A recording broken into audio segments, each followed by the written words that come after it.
Hello guys, welcome back to my YouTube channel. मैं सृजल मिश्रा आज आप सभी के सामने फिर से हाजिर हूँ। आज हम लोग हिंदी में घनानंद जी का जीवन परिचय देखेंगे। घनानंद जी जो हमारे हैं वो रीति मुक्त काव्य धारा के कवि हैं और अब हम इनका जीवन परिचय देखते हैं। घनानंद जी रीति काल की रीति मुक्त स्वच्छ छंद काव्य धारा के सुप्रसिद्ध कवि हैं। आचार्य शुक्ल के मतानुसार, आचार्य शुक्ल मतलब आचार्य रामचंद्र शुक्ल के मतानुसार इनका जन्म संवत 1746 ना 1746 सन को अगर हम इसमें 57 बोले थे आपसे उस दिन की, अगर हम इसमें से 57 माइनस करेंगे तो हमारा क्या बन जाएगा, सन बन जाएगा। और अगर हम सन में 57 जोड़ देंगे तो हमारा सनवत हो जाएगा। तो सन कितना 1689 ईस्वी में, ठीक है, में इनका जन्म दिल्ली मेवा अथवा मतलब दिल्ली मेवा यही सब तथा संवत कितने में 1817 संवत 1817। और अगर हम सन की बात करें तो सन हमारा हो जाएगा 1760 ईस्वी में इनका वृंदावन में इनका क्या हो गया था, देहवासन हो गया था। ये दिल्ली में रहने वाले एक कायस्थ थे और सम्राट मोहम्मद शाह बादशाह के मीर मंत्री, ठीक है। महाकवि घरानंद के विभिन्न नामों के प्रति विद्वानों में मतलब मतभेद है या फिर मत है नहीं है, मतलब कोई वो नहीं है, सब अलग अलग नाम दिए। इनका नाम निम्नलिखित है, जैसे घन आनंद, आनंद घन या आनंद घन अथवा आनंद के घन और आनंद निधान जैसे अनेक नाम इनको मिले गए हैं।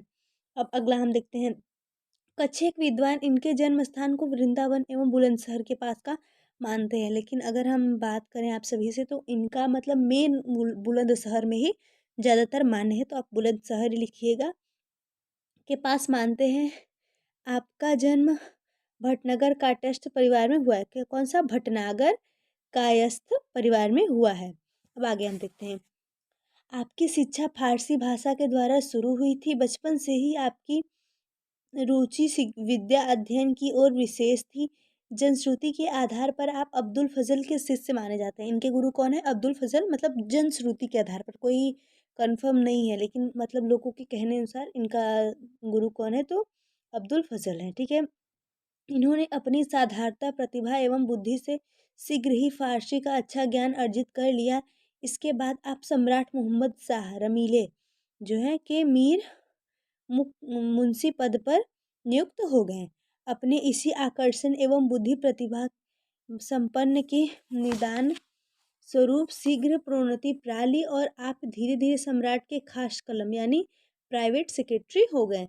और अगर हम इनकी मृत्यु की बात करें तो हमने आपको पहले ही बता दिया कि 1817 मतलब सन, ये हमारा संवत है, और अगर हम सन में इसको कन्वर्ट करेंगे तो कितना, 1760 ईस्वी में इनका देहवासन हो गया।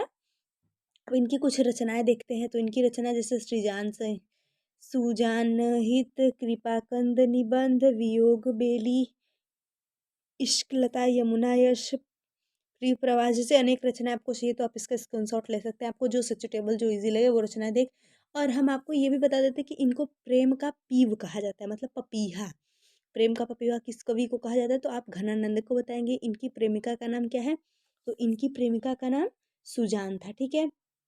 एक बार हम एक स्टोरी आपको इनके बारे में बता देते हैं कि एक बार क्या था कि एक बार इनके कुछ मित्रों द्वारा कविता कहने के बाद को लेकर प्रश्न उठाया गया। कुछ मित्र इनके थे, वो बोले कि आप कविता कहिए, लेकिन वे राजा के कहने पर कविता नहीं कहे। मतलब राजा इनसे मतलब मित्र लोग कहे कि राजा से कि बहुत अच्छी कविता सुनाते हैं, तो राजा और इनके मित्र लोग कहें कि अच्छा सुनाओ कविता, तो ये राजा के कहने पर कविता नहीं सुनाए और अपनी प्रेमिका के आग्रह पर कविता करने लगे। तो जब इनकी प्रेमिका सुजान ने इनसे कहा तब ये कविता कहने लगे, ठीक है। तो इस पर और मतलब जब वो कहते थे तो करते थे, राजा कहते थे तो नहीं करते थे, तो जिससे वे दरबार से निकाले गए। क्योंकि जब राजा ने एक बार इनसे कविता कहने को कहा ना, तो ये सुजान के तरफ मुंह कर लिए और राजा की तरफ अपना पीठ कर कर कविता कहने लगे, इसलिए इनको दरबार से निकाल दिया गया। और जब निकाल दिया गया तो ये जब दरबार से जा रहे थे तो इन्होंने सुजान से कहा कि तुम भी मेरे साथ चलो, तो सुजान नहीं गई। वो बोली कि मैं इतना वैभव आए यश ये सब छोड़कर, मतलब इतना सुख संपत्ति छोड़कर तुम्हारे साथ मैं नहीं जाऊंगी। तो इससे इनको बहुत आघात लगा। ये वृंदावन जाकर ये रहने लगे।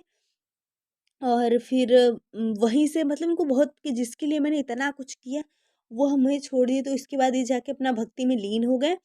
और नादिर शाह के सैनिकों द्वारा द्वारा इनके हाथों के काटने पर इनकी मृत्यु हो गई। जो नादिर शाह थे उनके सैनिक ने इनका हाथ काट दिया और इससे इनकी मृत्यु हो गई। तो आई होप आपको इनका जीवन परिचय समझ में आया होगा। हम नेक्स्ट वीडियो में आप सभी से फिर से मिलते हैं, तब तक के लिए धन्यवाद।